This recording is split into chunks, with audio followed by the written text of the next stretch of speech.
My name is Joel MacDuff, and today I'm going to be speaking with a senior safety supervisor.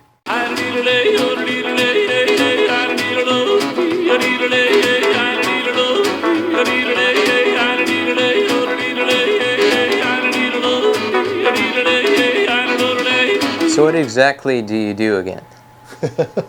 Depends on the day. So I'm responsible for doing the safety training and doing all of the compliance work for the transportation arm of our company. So making sure that we keep all of our drivers legal all the time, and then dealing with any situations we have, any incidents as far as injuries, collisions, if we have product mixes or spills, environmental issues, I get to deal with all of that.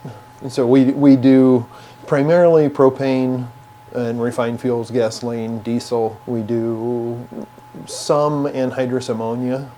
So those are the hazardous materials that we carry. Primarily we're self-insured, but we do have insurance for catastrophic incidents. Certain days might be different than others, but if a day were to go good for you, what would it look like? I'd sit here and twiddle my thumbs. We're always going to be checking. We have what's called drive cam. It's a camera that's mounted on the windshield of the truck and gives a view both forward and back into the cab. The Federal Motor Carrier Safety Administration, FMCSA, they have a website that we check, make sure that we don't have any inspections where we had violations that need to be dealt with or any collisions. So those are pretty much daily checks. There really isn't such thing as a normal day. I'm coming off of 6 days of being theoretically off duty, and we had multiple incidents over the weekend that I'll have to write up the reports on those and make sure those all get entered in. If we were to have a spill, I have to arrange for the cleanup and make sure it's all done correctly. And if it's not too big of a spill, I'll be the primary one doing the cleanup. Would it be appropriate if we took a small tour? Well, we can show you around a little bit. So as we come out the door, we have the little building over here is our pump house.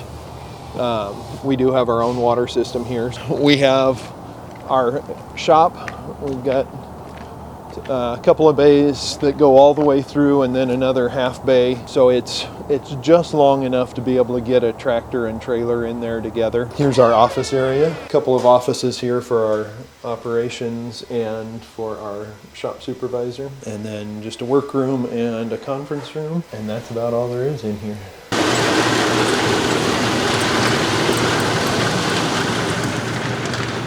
One trailer, one semi-trailer in here right now that they're working on.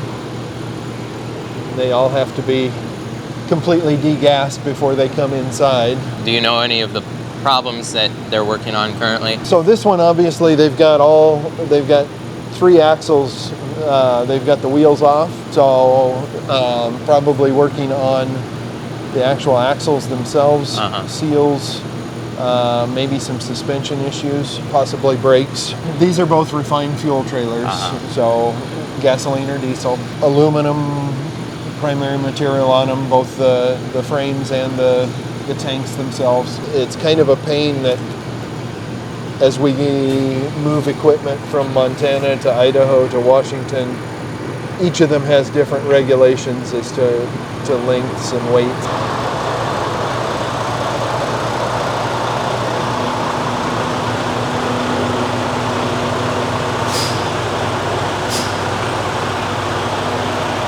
You're about 4 inches short of being able to close the door. You weren't kidding when you said it was a squeeze. Well, in this one, the door's been replaced. The original door came down on the inside. So we've got about 6 or 7 extra inches now that we didn't used to have. Yeah. All kinds of room back there. 3 acres? All of this is kind of a regional base? Yes. Okay. So we have drivers out of Spokane, Lewiston, Moses Lake, Yakima, that all, anytime there's major truck or trailer work that needs to be done, it comes through here. So we don't have very many trucks and trailers in the yard right now. everybody's out working. Visual and leakage tests and the internal and pressure tests, there aren't very many companies around that do them, and we do, so we even do some work for our competitors. So right there's the big tank for all of our testing water. So when they have to do leakage tests and pressure tests, it gets pumped out of that tank and then back into the tank when they're done with the testing. And I think that's all the excitement there is around here. All right. What type of education did you get? Interestingly enough, it is not in EH&S, environmental health and safety. My education's actually as a teacher. So I have a Bachelor of Science in Education, major in math and in speech and theater education.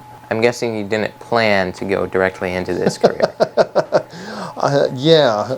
When I was in college, I spent one summer working the wheat harvest as a driver.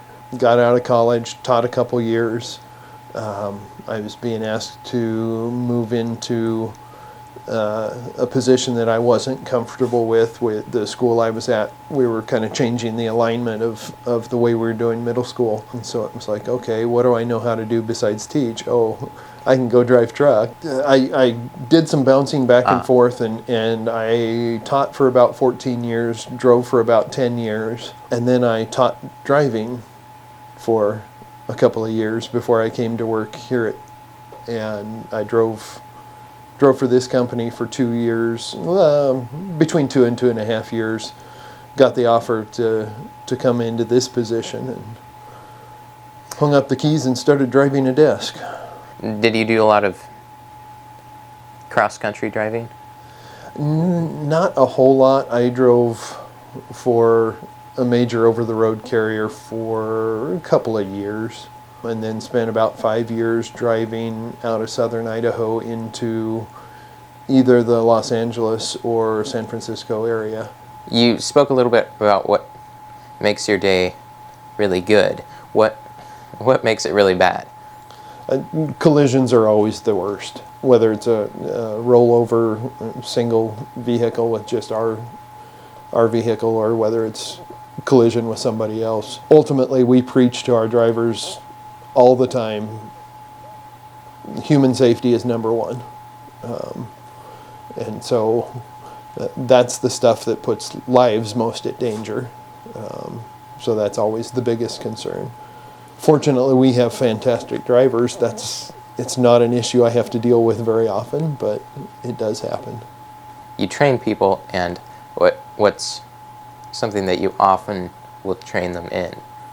We do spend a lot of time dealing with federal regulations, with company policy, and then we spend a tremendous amount of time talking them through, here's the exact way we want you to do your deliveries when it comes to gasoline, diesel, propane. We have a very structured way that we want it to happen. So they have to have a commercial driver's license to be able to drive a commercial motor vehicle, a big rig.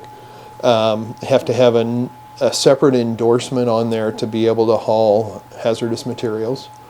Another separate endorsement to haul tankers.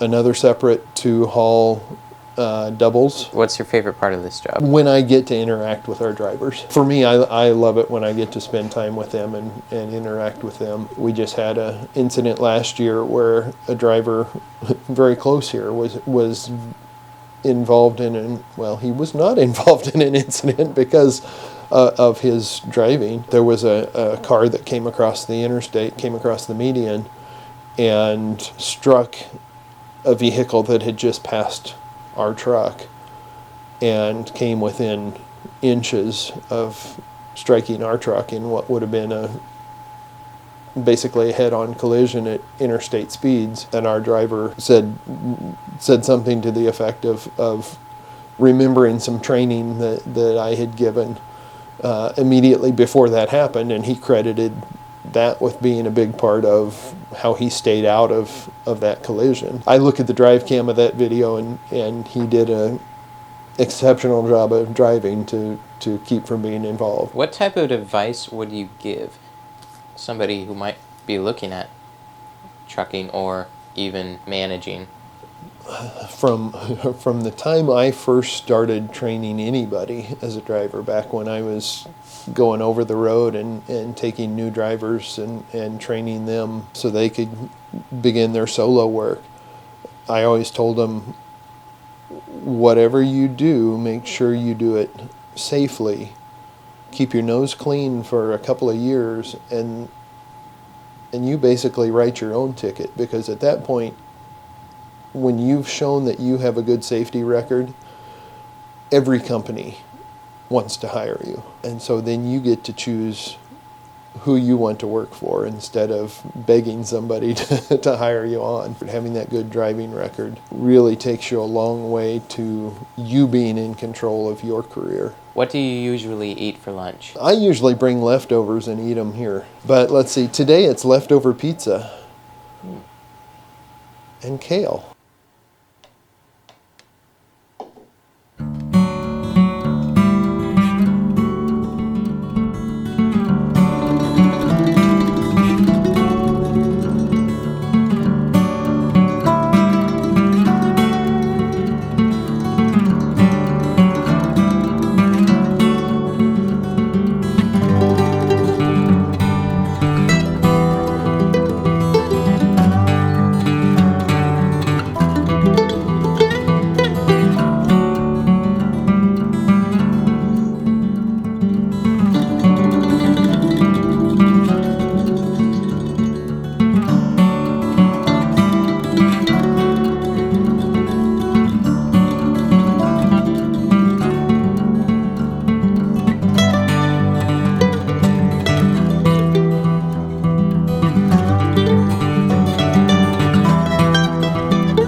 Mr. Caseman, thank you.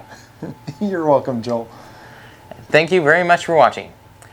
Remember, Christ is risen. Until next time, I'm your host, Joel MacDuff, and this has been Faces Talking. And don't forget to subscribe.